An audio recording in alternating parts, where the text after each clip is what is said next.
Hey everybody, welcome back to our channel. I hope that you are having a great day. If you're new here, I'm Mandy and I want to welcome you to our channel. Today I have 3 tips on homeschooling. But first let me tell you a little bit about my homeschool history.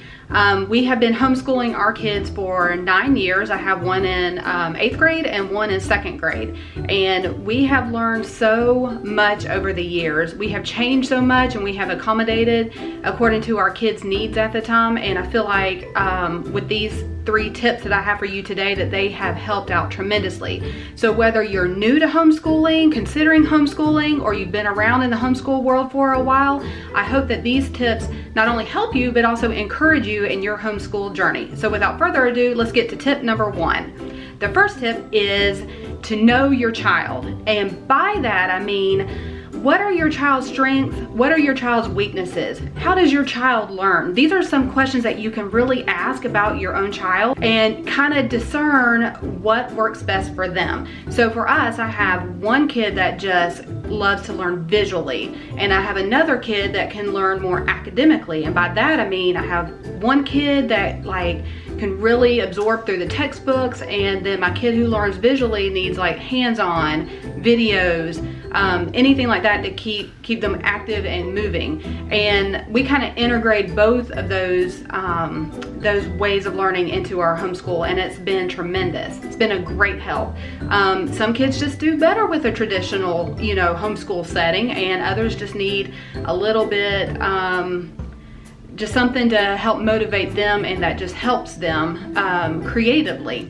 So whether it's, if you're watching YouTube videos, or if you're playing games on the computer, or some kids, enjoy writing out sentences, or whatever, just find out what your kid is like. And as you've been raising them, you already kind of know their temperament, and you know their strengths and weaknesses, and you can really tap into that and really help your homeschool really progress. Another thing is, with homeschool, there's so many different philosophies. I guess we'll use the term philosophy. You don't have to have a certain philosophy in order to homeschool. I know that in the beginning I was researching, Waldorf and Charlotte Mason and unschooling and traditional schooling, and just, filling my brain with all these possibilities. But, once again, what it really boiled down to was, what is it my kid needs?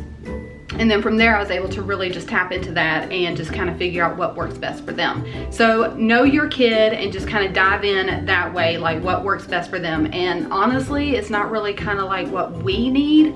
As a parent, I'm more of a in the box kind of thinker, and I've got out of the box thinker kids.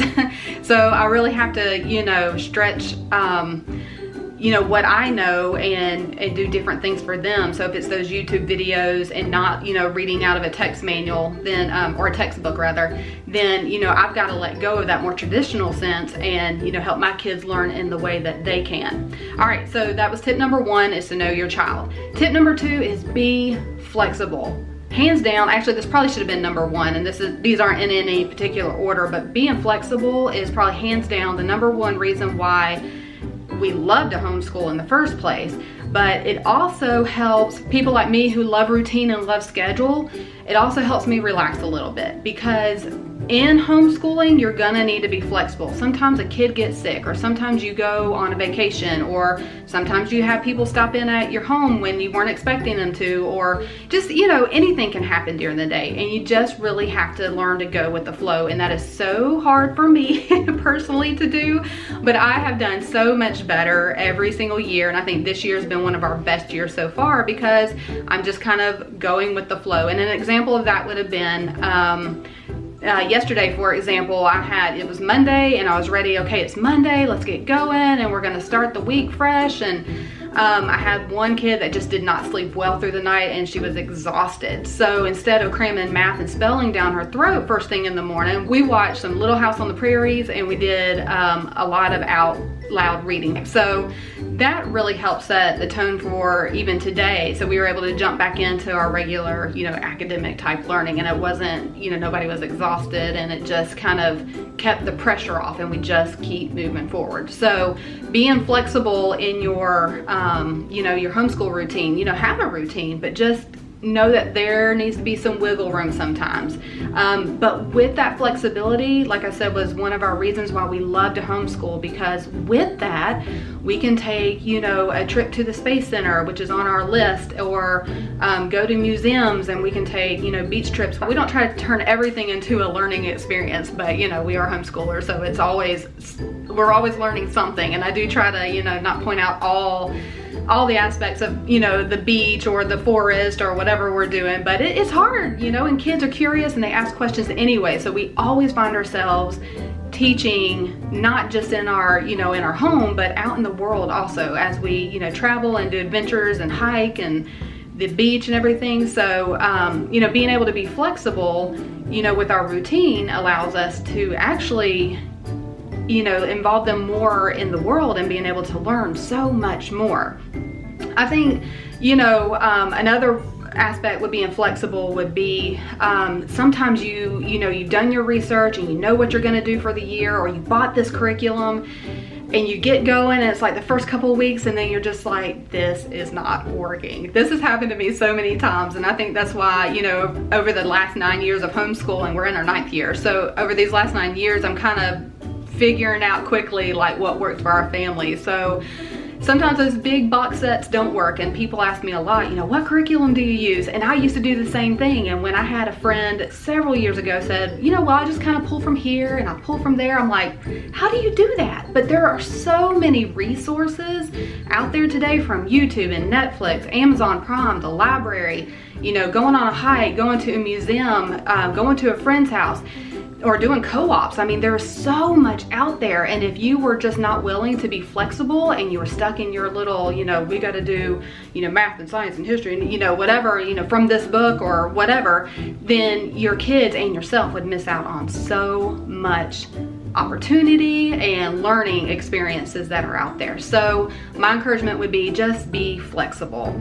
All right, so my third tip for homeschooling would be to keep it simple. And I know at the beginning of the year when you're planning and you're getting everything put together, it can just get really overwhelming. But if you really stop and think, you know, what your child needs, where your child's at, you're gonna be okay. So just do yourself a favor, go to your state website and see what the state guidelines are for your homeschooling. You know, it's different in every single state. So my encouragement would be to go to your website and see, or your state's website, and see what the guidelines are for your homeschool. So that way you know what to expect and you know what your responsibilities are.